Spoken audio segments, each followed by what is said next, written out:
eenyu kan siif yaadu anatu siif taha naasi tajaajila anaaf antis tahee anumas siif tola bareechee miidheessee mul'iseen si faaya addunyaa caalchiseen bakka gaarii si kaaya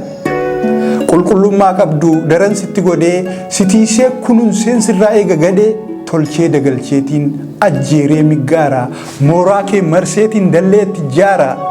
mirga kee kabachiiseen siif buusee nageeya fuuldura kee dhaapheen siif taha waardiyaa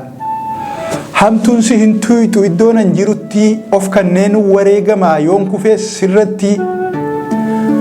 akkana jechuudhaan waada siif galee abdii sitti horee siif kanna hamilee dhaadatee dhawwaaqee lallabee geeraree gaarummaa isaa himee ibsee galche tarree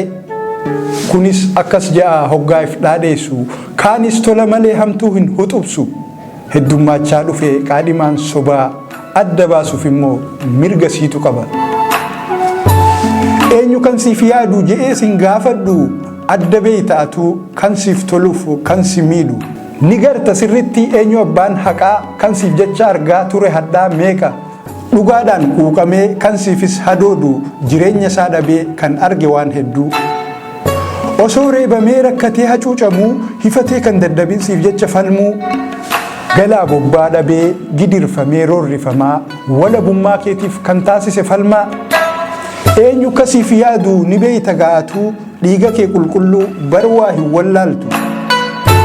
eenyu akka sobee dubbii fafakkeessu afaanuma qofaan duris kan odeessu tolchiteeti beeyta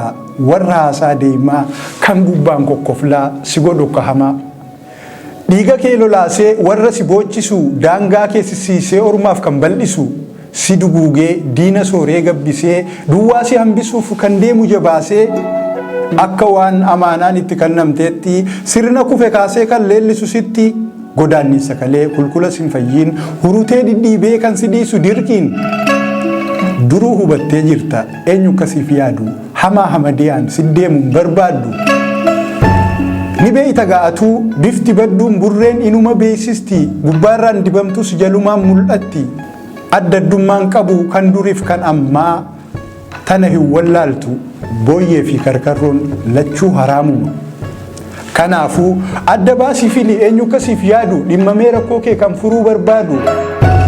si hin wareersin qaadhimaan sobaa qomoo kee fittaan si filadhul masabaa hubadhu siif dhaamee dhaamsi koo kanumaa nagayaan siif hawwaa yeroo hundumaa dagaagii leellisii leellifamtuutiyyaa hamtuun si hin argin harmee oromiyaa hubadhu siif dhaamee dhaamsi koo kanumaa nagayaan siif hawwaa yeroo hundumaa dagaagii leellisii leellifamtuutiyyaa hamtuun si hin argin harmee oromiyaa barreessaaf dhiyeessaan an Hamzaa Amaan